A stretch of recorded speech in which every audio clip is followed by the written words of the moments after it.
Good morning, everyone. We are continuing to work with how to work with people through Swami's wonderful book, The Art of Supportive Leadership.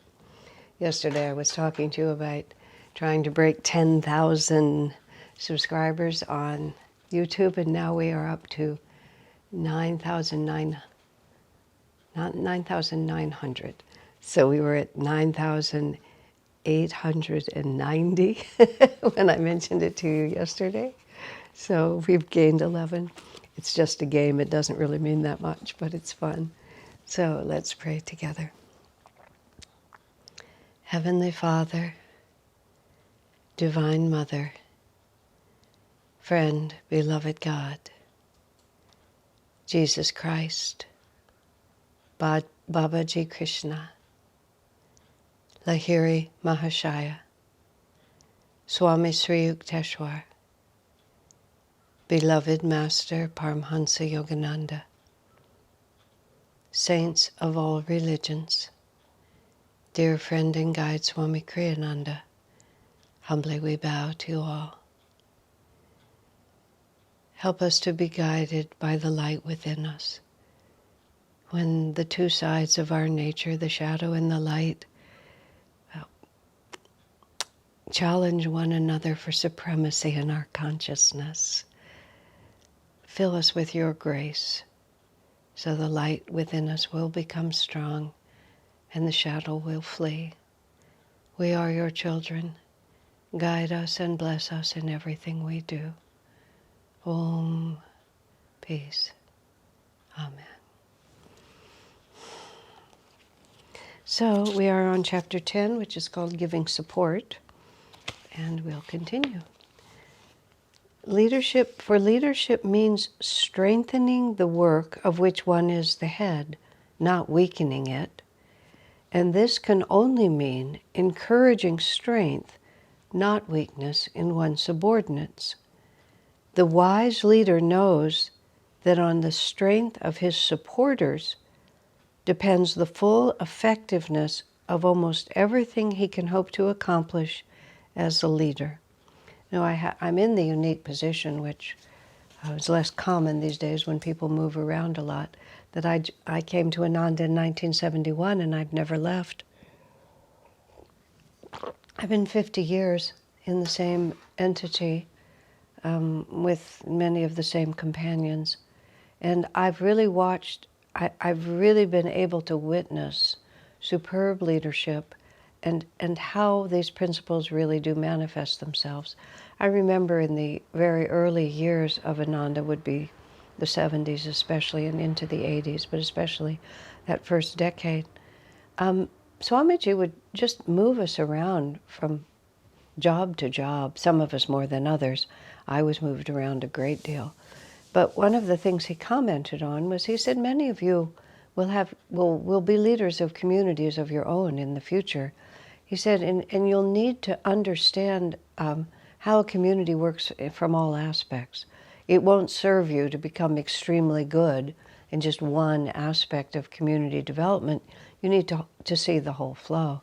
And it wasn't like I didn't believe him at the time, but we were just such a tiny fledgling entity, isolated in this rural place, just struggling to survive. And the idea that, there would be this huge future development seemed perfectly reasonable if Swami thought so, but I didn't really see how it was going to come about. But Swami knew how it was going to come about. And one of the ways he knew how it was going to come about is that he was developing a core of people who could not on the level that he could operate, but could operate in the same way that he operated.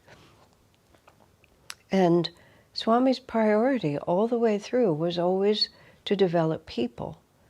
And the projects that we did were all important, and they all helped make everything happen. But the real thing he was developing was the people. And I mentioned before, but Swamiji said this very strongly when I was moving into a position of leading what has developed into the community here in Palo Alto. Swamiji is saying to us, give most of your energy to those who have the potential to become leaders themselves and really have the potential to really understand and embrace what you're doing. In other words, if you can get strong people to work with you, and this is what I've seen in my own life experience, the stronger the people are around me, the more we can all do together. It's just, there's no threat in having, there's enormous benefit and no threat in having really capable people working with you. Over many years now, it's just been such a comfort, is one of the words I want to use, but it gives you so much confidence to know if this person takes on the project or if these people take on the responsibility, you just know they're going to do it. You don't have to hover around them and see if they're going to be able to. You just know that they're going to just be able to take whatever it is and make it work. And of course, the only way that that can happen is if step by step by step, you've been helping them, as Swami helped me and helped others, to develop our own discrimination, to develop our own courage, as he says in here, to make our own mistakes and learn from them. Because Swami is also saying, we're responsible for creating strength in the whole entity that you're responsible for. It's not just that, while you're standing there, it runs well. You want the whole enterprise to have power underneath it and consistency. And you can't do that if you hold people back. You have to make their well-being and their capacity to express everything they have to express. You have to make it a first priority in what you're doing. The weak leader, however, will think, what if, once I strengthen them, my subordinates should cease to support me? What if instead they become my rivals? Well, this is what we were talking about yesterday. To be a good leader, you have to be a noble human being. You can't just be hovering, worrying about your own position. The likelihood of people becoming their rivals and try to supplant you is almost guaranteed if you're always trying to protect yourself from that. Whereas if you're genuinely trying to serve them and help them and serve the cause that you're all devoted to, and yes, of course, things happen. Karma comes. But you can't spend all your life trying to evade it. You have to go boldly forward, courageously, with faith that whatever comes to you is what you need to have happen, instead of cowering in a corner and trying to keep all threats at bay. If one is a loyal leader, he will attract loyal supporters. Disloyal subordinates, moreover, finding no vacuum into which they can move, will soon leave. And that's also a very important point. If you behave with nobility and principle and selfless dedication to the people who are working for you, then people of that quality will be inspired and will learn from you and will recognize the benefit of that.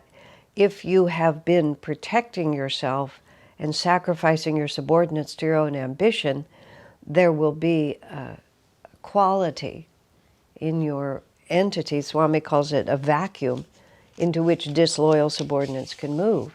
There'll be discontent, there'll be complaints, and then somebody who comes who wants to exploit that will find something to exploit. But if you've created an atmosphere in which loyalty has been given and then loyalty has been returned, in the course of Ananda over many years, dissonant groups, for various reasons, would sometimes form within the community. And sometimes they would form and they would get a little bit of traction. But what made Ananda succeed over all those years is that there was no vacuum of discontent. And on several occasions over the course of many years, some person who wished to have power for themselves, is almost always what the story was, or for their own reasons were discontent, would try to foment some kind of a rebellion within the community, but it always fizzled because there was no vacuum into which they could move. There was no place where loyalty didn't exist. There sometimes over years there would be a little bit of a kerfuffle. It was very interesting in the 1990s when Ananda went through 12 years of litigation over that decade and a little beyond. It was a time when the entire yoga movement in America was being attacked. And every significant ashram was attacked during that period of time. And there was a characteristic about Ananda that made it slightly different than what happened in other places, which was, one, we were attacked from the outside. We were not, excuse me, give me a moment here. We were not fragmented by internal dissension. We were attacked from the outside. There was controversy created because of that attack.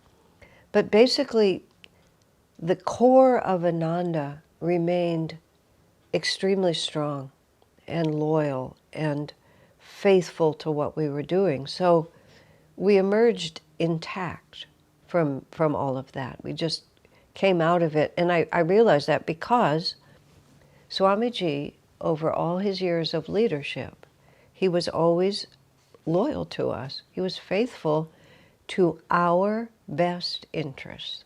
And of course, you can't win everyone. Some people just don't understand or don't belong with you. They just have a destiny somewhere else. So the mere fact that some people did leave discontented still does not say that Swamiji was disloyal to them. In fact, one of those individuals who left and became a vocal critic of Swami, an active vocal critic of his for many years afterwards, finally Swami happened to run into him because he remained living locally. Swami ran into him at a concert or something in the local town. And Swami walked right up to him and said, you know, even if I, meaning Kriyananda, even if I were the devil himself, he said, it's just not worth it for what it does to you to spend so much time opposing me. He said, whoever I am, it's just not your problem. And even then he was trying to say, this is not good for you to constantly speak out against me, because that's what Swami was concerned about. It wasn't good for him, even to the very last. And Swami actually said, he commented several times that he didn't think that talk had much of an effect on the man. But then after a while he realized that from that point on he was never so vocal in his opposition. He was never so public in his opposition. So maybe some of Swami's real concern for him actually did communicate. Now, you have to understand this is not a technique. When you give loyalty to people and when you genuinely make decisions that will facilitate their best interests, you can't do that as a technique to get people to do what you want. You have to do it because that's genuinely how you feel. It's just genuinely how you feel. I remember in one circumstance, one of the people that worked with Swami also was raising children. And it was always a bit of a conflict, between personal and service, between seva and personal life. Swami's statement very strongly, personal things are also extremely important. And when you have a family and you have children that you have to raise, it has to be a first priority for you. And that was at his own expense. He made that suggestion. And afterwards somewhat lamented, that will take energy away from the things I'm trying to accomplish, but it was just the truth. He would look at every situation impersonally in terms of what the highest priority for the individual was, and would often sacrifice what would be his own, you might call his own interests, for the sake of the well-being of someone else. And as I said, that's not a technique. That's just a genuine culture and value system that you build into your organization. And when people work for someone who sees them as more than just what can you give to my cause, but sees them as we're in this together, our lives all matter, what can we do here? I was very touched. This is just completely outside of Ananda. This was a story told to me about a friend. He was running a factory, and one of the workers, who'd been a good worker, was working the night shift, but he was falling asleep on the job, and that was a really tough problem. So my friend, who was the boss, called him into his office, but his first question was, "You've always been a really good employee. What's going on with you now that this is happening?" Well, it turns out he had a new baby, and the new baby was not was restless. Maybe had colic or something like that. So during he was working at night, but he wasn't really sleeping in the daytime as he usually did, because he had to help his wife and he had to help the baby. And so my friend, the boss, said, "Oh, well, we've just got to change you on to the day shift, don't we? I mean, just like we have to help you. We're not here just to punish you. We're here to help you." And he did. And of course, and there were several other incidences where that man's staff was exceedingly loyal to him. And then when you have a loyal staff, so much can happen after that. I remember, I may have said this already, but I remember a friend who was learning management came to Swamiji and said they'd read in a book, if you're going to have to correct someone about something, that you should first tell them two things they're doing well before you tell them the one thing they're doing badly. And it seemed like, well, that seems like a good way. Swami's response, and it was partly for the sake of the person he was talking to, he said, "But that's so manipulative." And he said, and any sensitive person will see through it right away. As soon as you start saying something nice to them, they'll stop listening, just waiting for the other shoe to drop. And which is true. And you'll know that you're being handled. And you won't feel like you're really being cared about. You'll just feel like you're being handled, which is really quite insulting. So it has to be sincere. And so the leader has to, well, what this is all about is the leader has to work on himself. And and this is where Swami started this book. He started this book talking about great leaders and their quality as human beings, including that famous story of the man who was the officer, commanding officer, who was terribly wounded and was bleeding out on the battlefield, and as a consequence had a terrible thirst. But one of his soldiers was bleeding out next to him, and there was only one canteen. The commander just handed it to his soldier.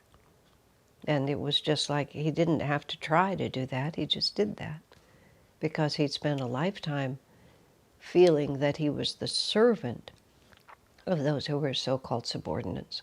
They weren't there to serve him, he was there to serve them.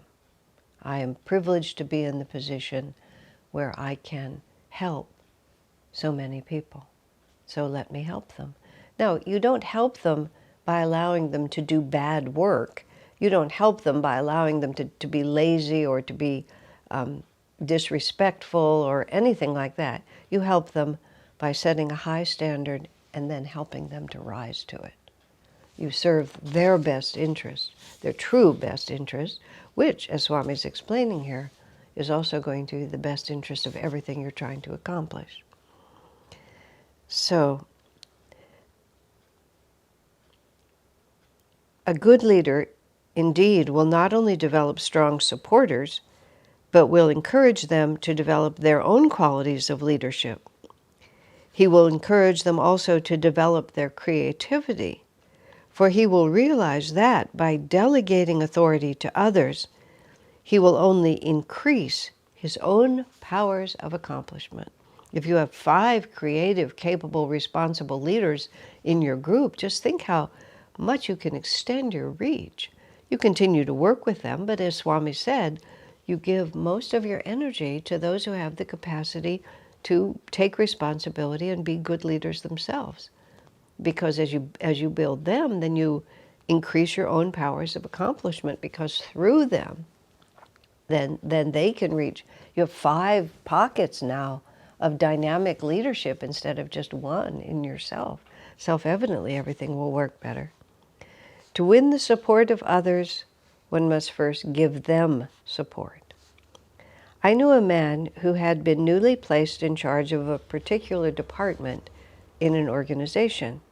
He came to his superior and asked him, "How do you see my responsibilities in this job?" The superior, because he had faith in the man's abilities, replied, "I'd rather you define your own responsibilities. Until you do so, you won't be able to develop full effectiveness in your job. Come back to me when you've thought them through. We'll both be in a position then to discuss the matter further." That superior might not have given the same answer to other subordinates. Wherever possible, however, it is always helpful to encourage people to reach their own conclusions, even if not taking it so far is letting them define their own duties. I was in that exact position with Swamiji, actually. He gave us the assignment of moving from Ananda Village to Ananda Palo Alto. And there was East-West bookstore was already here, and there was an ashram house, a big ashram house. But we didn't have a church building like we have now. We didn't have a community. We didn't have a school. Those were all just sort of open potentials. This was in 1986, so you can sort of see where we were. And then there was the question, what should we do? Swami's answer was almost exactly like this. In fact, it's almost the same issue. He said, well, you're going to be on the scene. He said, why don't you, get familiar with what's going on, and then you come and tell me. And it was exactly the right advice, because there was, a great deal of creativity. He had already put a great deal of training into us. And so we were able to, it was like, here's Ananda Village. This is what Ananda looks like. But, carry it to another location and see what happens. But it was an act of tremendous faith, confirmation that, for 16 years I've been working with you. You should have some idea. It was also very respectful. It was saying, of course, I'm here to support you, but I'm not going to be looking over your shoulder and dictating that you need to do this or need to do that. It's like, it's your project. And he really wanted us to feel, that he would back us. That we could be creative, we could do things that hadn't been done before. It wasn't going to be just like this lockstep. And we were in constant touch with Swamiji, but it was very interesting. I think that this is absolutely true, meaning I think that there are no exceptions to this. One of the reasons that it has been a very enjoyable assignment now for decades, literally, but especially at the beginning, this was extremely true. It's just like whenever I confronted a situation, I could always think about Swamiji, and some inspiration would come to me. One, I felt he was guiding us with his consciousness, and the other was just quite literally, I could remember circumstances in which the same principles applied. And I could think, oh, well, this is how when Swami was confronted with a situation that was comparable to this one, this is what he did. And that I can see that would be exactly the appropriate thing to do here. The other part of it, and I don't think Swami really talks about this in this book, because he was writing for a particular audience that was not really a self-realization devotee audience, but there was this sequence of events that happened. A woman named Nishala wrote a book. She interviewed a lot of people who were leaders of Ananda, second generation after Swami, and put together a collection of interviews. And my goodness, I wish I could remember the name of that book. It's a very good book. She did a very good job in her interviews and the way she edited them. It's very good. In that book, two different people, in a kind of humorous way, just talked about how, well, Swami just gave me this huge assignment and then just left me to do it. Kind of abandoned me on the doorstep, said goodbye and good luck, and then left me to figure it out. And in both cases, the people succeeded in doing so.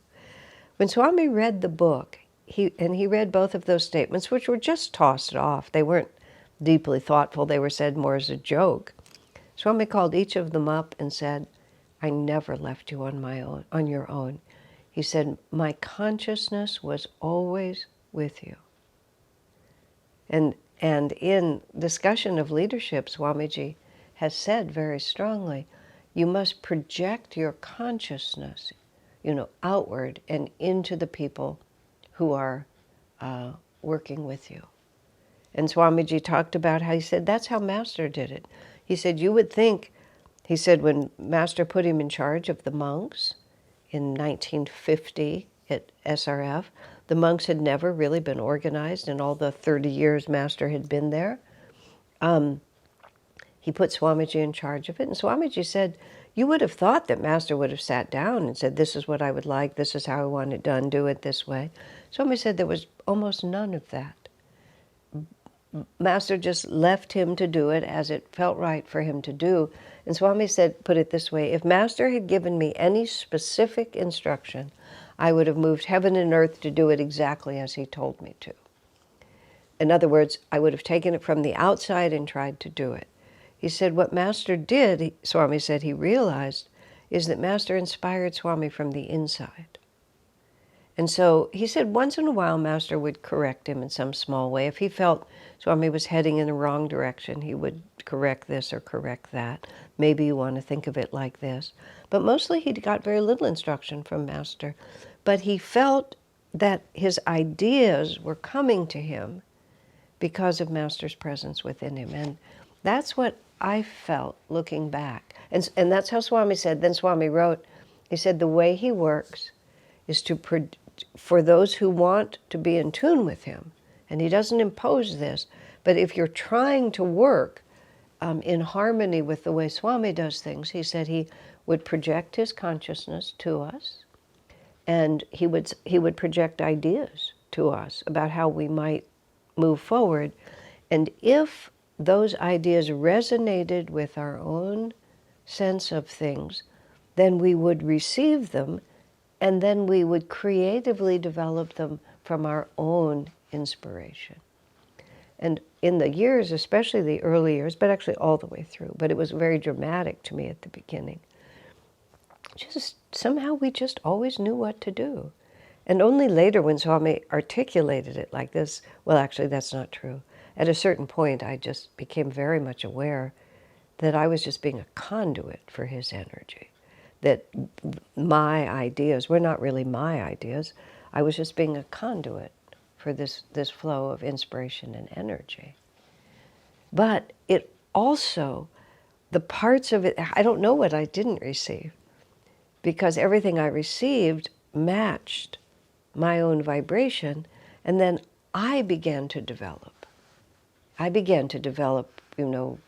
Everything that a person wants to develop, slowly, by working in, he was supporting me. And now we're getting on subtle levels, but that support was absolutely constant. And it didn't depend on whether we were on the phone or whether we were talking. It was just this constant support. I mean, that's what it is. That's what we're really talking about. God bless you, my friend.